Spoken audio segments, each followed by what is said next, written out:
Halo, salam SMA Plus Sedayu Nusantara, takwa disiplin cerdas berkarakter.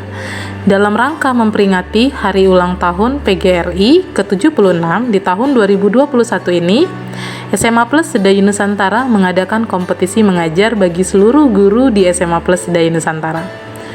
Kompetisi ini bertujuan untuk menambah semangat mengajar dan juga upaya dalam meningkatkan kemampuan guru untuk terus belajar hal-hal baru dalam pengembangan kemampuan pembelajarannya. Nah, berikut adalah video kegiatan belajar mengajar yang disampaikan dari setiap guru di SMA Plus Sedayu Nusantara. Silahkan ditonton, kemudian dukung guru favorit Anda. Selamat menonton.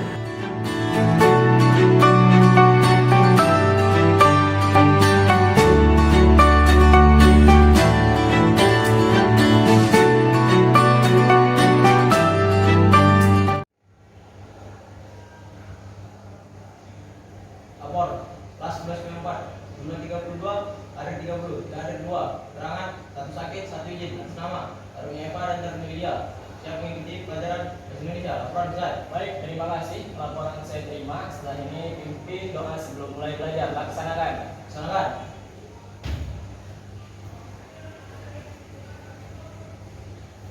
Duduk, siap, gerak.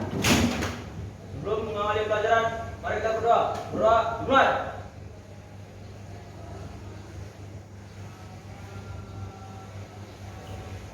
Berdoa, selesai. Istirahat di tempat. Gerak. Yang penting semuanya tetap semangat. Oke.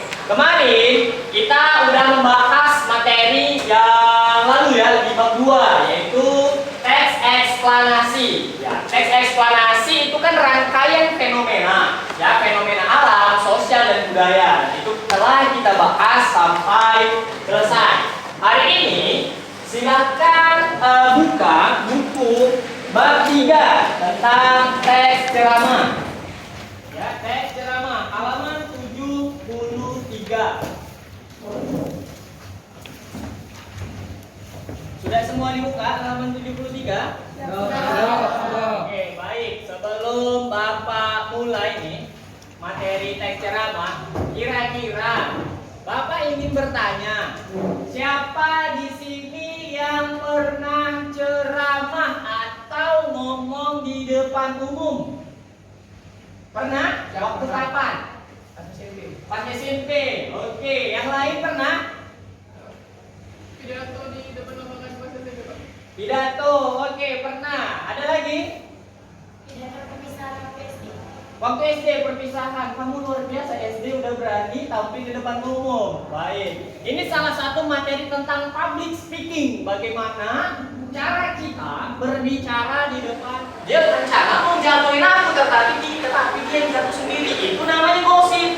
Yang dikatakan ceramah itu ada ciri khasnya, yaitu di depan umum. Jadi, misal seperti saya ini sekarang sedang berkata-kata, menyampaikan sebuah informasi. Apakah ini disebut dengan ceramah?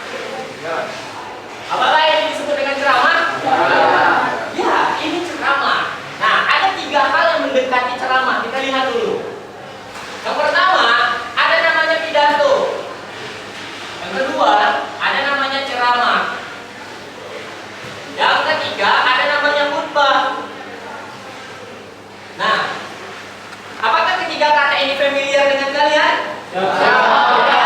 Baik. Kalau khutbah, saya rasa belum ada yang pernah ya khutbah. Belum ya? Nah, kita lihat dulu ya perbedaan dan persamaan dari ketiga ini. Jangan-jangan sama semua, Pak? Atau ada yang bisa bantu saya? Apakah sama semua atau ada perbedaannya? Ada perbedaannya. Oke, ada perbedaannya. Satu deh kita contoh. Oke, baik. Kalau persuasif dia itu lebih ke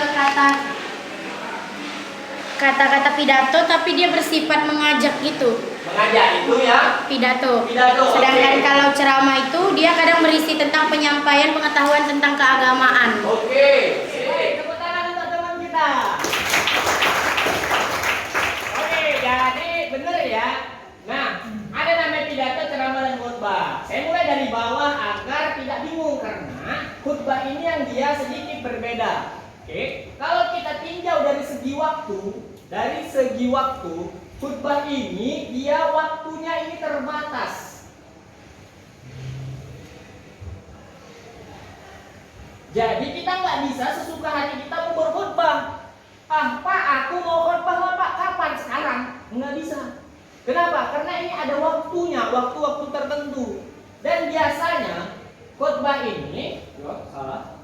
Biasanya khutbah ini dia itu untuk acara keagamaan. Jadi ada yang berbau agama. Ya. Kalau di dalam agama Islam khutbahnya itu pada hari Jumat jam 12:30 lah sampai jam 1. Kalau mungkin di agama Nasrani khutbahnya itu hari Minggu. Waktunya berapa jam?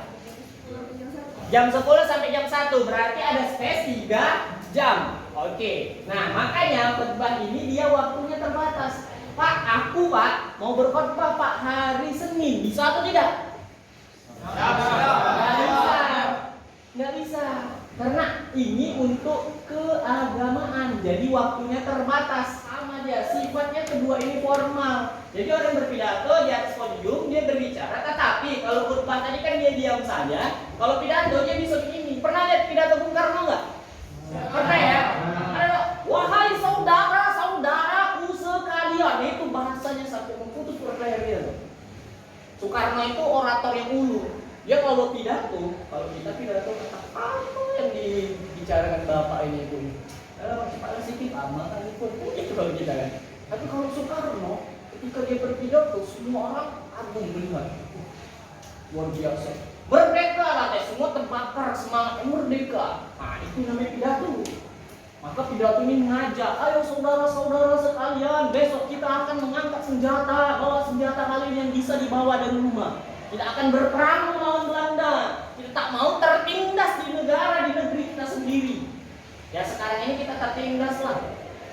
Air kita banyak ya. Mana luas Indonesia ini, datarannya atau lautan? Tapi nyatanya air kita masih beli. Kita beli aqua.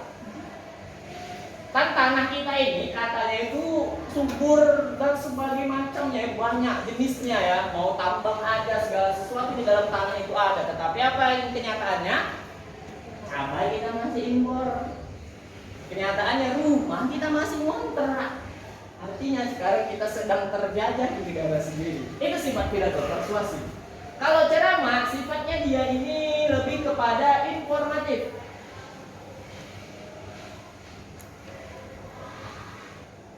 Ceramah sifatnya dia informatif. Nah, kalau ceramah waktunya ini dari segi waktu dia ini bebas. Bebas maksudnya apa? Tidak terikat. So, kamu mau di mana saja, kapan saja kamu bisa berceramah. Makanya saya sekarang ini menyampaikan sebuah ceramah. Pak, gerak-geriknya gimana Pak? Bahasanya gimana? Kalau bahasa di dalam ceramah dia berbeda dengan kedua ini. Ini formal, sedangkan ini disesuaikan dengan audiens. Kalau kita sedang berada di lingkungan sekitar, jangan kalian pakai bahasa ilmiah, nggak ngerti orang. Kalian pakai bahasa yang seru aja. Dan jangan kalian kaku begini berdirinya ceramah, enggak. Ceramah itu bisa jalan-jalan. Makanya ceramah ini dia komunikasinya, ya sifat dari komunikasi ceramah itu dua arah. Dua arah, artinya saya menyampaikan informasi, kalian bisa bertanya, Pak, saya kurang paham materi ini. Maksudnya apa ya Pak? Itu namanya ceramah. Atau kalian sedang duduk di kantin, woi, di sini dulu kan kumpul. Jadi gini, kita tengok, nah dia ada adik kelas kita itu yang tak sopan, gimana? Kira-kira sikap kita terhadap adik kelas kita yang tak sopan itu? Apa yang harus kita lakukan? Bagaimana kalau kita tegur melalui cara A, B, C, D, E? Ingat ya, woi, perilaku itu tidak bagus. Itu namanya ceramah. Ceramah itu bisa kapan saja dan di mana saja, tidak harus menggunakan bahasa yang formal ataupun suasana yang formal. Suasana formal masuk, yang tidak formal bisa. Pak, aku mau ceramah Pak di pajak, ngapain? Jangan nggak boleh ceramah di pajak, ngapain tuh ceramah di pajak? Wahai ibu-ibu dan bapak-bapak yang belanja di pajak, dengarkan ceramah saya. Itu namanya nanti orang pajak akan bilang, gila dia ini ya. Maklum lah lagi kemarin belajar dan udah agak aneh gitu. Jangan. Jadi sesuaikan tempatnya, kan nggak mungkin. Kalau di kantin atau sedang nongkrong komunitas, kalian bisa berceramah, bisa ceramah. Karena sifat ceramah itu penyampaian informasi. Ingat, ceramah ini bukan terpatok kepada sifatnya keagamaan, tidak. Dia ini umum, sama seperti pidato. Hanya saja sekarang kita paradigma kita, pandangan kita ceramah ini mengarahnya kepada keagamaan. Padahal kalau keagamaan itu dia itu sudah ada bidangnya tersendiri, yaitu khutbah. Tapi kalau ceramah bebas, kamu mau masuk tentang keagamaan boleh, sosial oke, budaya oke, semuanya boleh. Yang paling banyak sifat dari si ceramah ini ya untuk masalah-masalah sosial. Sosial, ini keagamaan, ini sosial, umum, politik. Mau masuk nih politik di pidato kan nggak mungkin kalian berceramah politik, nggak mungkin. Kalau politik dia itu sini di pidato, ya itu namanya tentang ceramah. Jadi sampai di sini apakah bisa dipahami perbedaan dan persamaan antara pidato, ceramah dan khutbah? Ya. Oke, sebagai pengulangan, pidato itu dia sifatnya mengajak. Semua harus ikut, wajib pun nggak ada mana. Ikut. Ya, waktunya itu tertentu, artinya dibatasi. Pak, tolong ya Pak, Bapak pidato dari jam 10 sampai jam 10.15, udah jangan lebih. Kalau ceramah, waktunya bebas, bahasa yang digunakan bahasanya bebas sesuai dengan keadaan sekitar. Tidak ada kalian harus memakai dasi, pakai jas, tidak. Ceramah itu mah bebas-bebas saja. Kecuali kalian pidato dan khutbah. Kalau berkhutbah, berpidato, kalian harus menggunakan pakaian yang formal. Tapi kalau ceramahnya kita bawakan ke suasana formal, maka ya kalian juga harus menggunakan pakaian yang formal. Itu perbedaan dan persamaan antara pidato dan khutbah. Kita lanjutkan ke slide berikutnya. Oke, di sini ada ciri-ciri dari ceramah. Nah, di sini ada sesuatu yang dijelaskan atau bersifat informasi yang memperluas pengetahuan para pendengar. Ingat, ceramah ini sifatnya umum. Ya, sekali lagi saya ulangi, ceramah umum bukan yang berbau agama. Agama udah ada, khutbah. Kalau kalian menyampaikan agama, full agama itu di khutbah. Tapi kalau ceramah umum, bebas saja. Yang kedua, disampaikan oleh seseorang yang memiliki keahlian atau dianggap pakar. Kalau kalian ratu gosip, kalian cocok nggak berceramah? Ya cocok. Pakarnya apa? Pakar saya gosip, berarti ngapain Pak? Saya menggosipi orang Pak. Nah, itu contoh yang salah. Itu contoh yang salah. Jadi biasanya ceramah itu disampaikan oleh atau seorang yang memiliki keahlian dalam bidangnya. Kalau itu sifatnya formal. Tapi kalau kalian di lingkungan non formal, kalian boleh berceramah karena ceramah tidak menuntut seseorang harus memiliki integritas yang tinggi, tidak ya, karena ini bebas. Secara tidak sadar kita pun pernah berceramah, walaupun kita tidak sadar. Kalau kalian menasehati orang, apakah itu berceramah? Iya, berceramah. Kau nggak boleh gitulah. Itu berceramah secara tak langsung kalian sudah menyadarinya. Hanya saja kalian tidak berada di depan umum, tidak berdiri. Ya, kalian berceramah berarti face to face, 2 orang atau 3 orang di kelompok-kelompok tertentu. Yang ketiga terdapat ajakan persuasif, ya, ajakan untuk merubah sikap, ya, untuk merubah sikap. Walaupun ceramah ini tadi sifatnya dia itu informatif, tapi dia juga bisa persuasif, arti mengajak juga. Dia memberikan informasi yang mana yang baik, yang mana yang tidak baik. Selanjutnya si penceramah juga bisa mengajak orang, ayolah, udahlah, nggak usah lah kau buat lagi, ya merokok itu, tak bagus rokok itu. Contoh aja lah, kalau kau beli rokok, kau lihat gambar di belakangnya, ada orang yang bolong ininya, ada yang orang bolong hidungnya, mau kau seperti itu, udahlah sama-sama lah, nggak usah lah kita merokok ya. Kalau kau susah kali kau mau menghentikan rokok itu, cobalah sebatang itu, satu hari itu 1 batang saja. Pelan-pelan, lama-lama kau ubah, karena tak baik untuk kesehatanmu. Kecuali kau orang yang olahraga, boleh kau merokok gitu. Jadi menyampaikan ajakannya juga, jangan langsung to the point. Kau salah, nggak bisa ini, kau tinggalkan sekarang, nggak boleh. Ada tahapnya. Kalau dia merokok 1 hari sebungkus, jangan kalian bilang kau wajib berhenti. Oh, kena lempar ya Tapi kalau kita bilang bang, nggak bagus bang, sebungkus. Sebungkus isinya berapa bang? Anggap 24 ya bang. Iya, dan ini aja lah bang. Per minggu ini bang, 20 batang aja bang. Ya, per minggu ini bang, seharinya itu 20 batang bang. Jangan abang habisi 4 batang itu ya bang. Dah, besok bang, minggu depan 15 bang.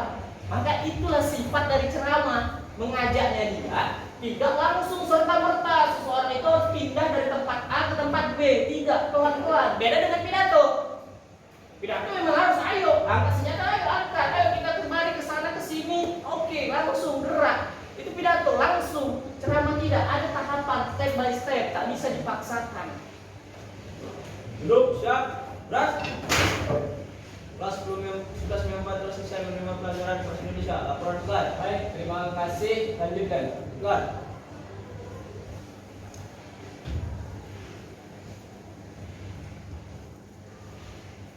Duduk, siap, berat. Istirahat di tempat, berat.